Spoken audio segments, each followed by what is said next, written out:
Feeding problems of the child. The baby's food intake is entirely controlled by reflex movements. There is a reflex chain reaction seek, suck, and swallow, where the one regularly activates the next. Seek till mouth, suck into the gut, swallow into the stomach.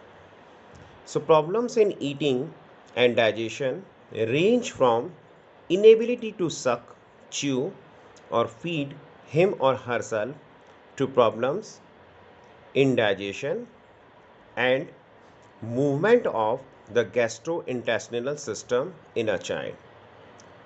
So, stepping up the feeding. First is sucking. To suck, an infant must be able to purse the lips and then rhythmically raise and lower the body of the tongue, creating a vacuum. A number of problems may interfere with sucking in a child, like abnormal muscle tone.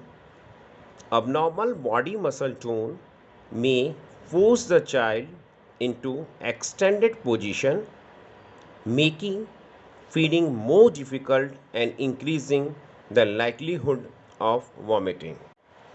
Lip retraction.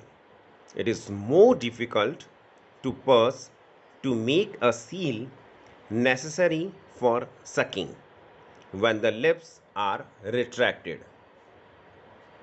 Third is the tongue retraction. Retracted tongue hinders the creation of a vacuum. Then, nasal regurgitation. The liquid is ejected through the nose rather than down the pharynx in nasal regurgitation caused by uncoordinated swallowing. So, spoon feeding. When the infant begins to eat with a spoon, the tongue becomes more active than before. When the infant is sitting up, the tongue has to work harder than when he is lying down. So, normally, the traveling period from sucking to spoon feeding is 4 months. So, number of problems may interfere in spoon feeding in a child. Next is tonic bite reflex. What? This problem, tonic bite reflex, the bite does not release and the spoon is stopped before it even delivers the food. So, due to sudden closure of the jaw when teeth or gums are lightly touched. Reflexive tongue thrust. A food will be pushed out of mouth rather than down the throat in an infant. Hypersensitivity.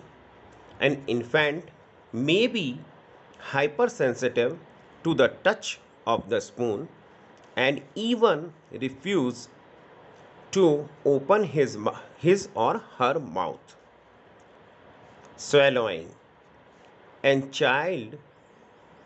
a child must be able to form a bolus and coordinate the contractions of his or her muscles to move food from back of tongue to the pharynx and then the esophagus. So, poor coordination of these muscle contractions may interfere with adequate food intake or increase the risk of aspiration of food into the lungs. Absorption. A number of malabsorptive disorders may interfere with absorption. Lactose intolerance. Unabsorbed lactose irritates parts of the gastrointestinal tract and causes vomiting and diarrhea. It happens due to inherited deficiency of the enzyme lactase, cystic fibrosis. The normal absorption of fats and vitamins are interfered and lead to malnutrition and diarrhea due to insecretion of pancreatic enzyme. Celiac disease. This involves an intolerance to cereal products due to deficiency of an enzyme needed to break down the gluten contained in cereals. Constipation. This is due to an inadequate fluid and fiber intake combined with an combined with uncoordinated muscle contractions and poor rectal sphincter control. So thank you for watching our official YouTube channel.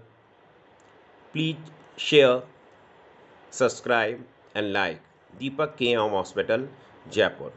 For more queries, you can also write to us on depktak@rediffmail.com.